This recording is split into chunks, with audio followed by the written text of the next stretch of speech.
या न्यूज बुलेटिनचे सहप्रायोजक आहेत गोकुळ.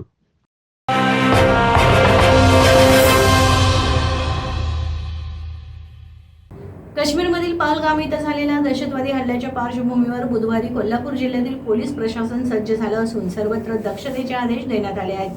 आज इंडिया आघाडीच्या वतीनं ऐतिहासिक बिंदू चौकात तसंच हिंदुत्ववादी संघटनेच्या वतीनं शिवाजी पेठेत दहशतवादाविरोधात निदर्शने करण्यात आली. पोलिसांच्या वतीनं एक पथक बिंदू चौकात तैनात करण्यात आलं आहे. नागरिकांनी कोणत्याही अफवास बळी न पडता नजीकच्या पोलीस स्टेशन अथवा शासकीय यंत्रणेशी संपर्क साधावा आणि शहानिशा करून घ्यावी.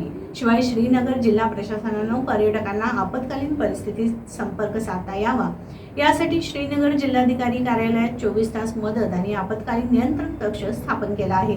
तेथील 0194 24 83 65 0194 24 63 65 0194 24 57 54 3 या फोन नंबरवर तसंच 700 60 58 623 778080 5144 778093 8397 या व्हॉट्सअप क्रमांकावर संपर्क साधण्याचं आवाहन केलं आहे.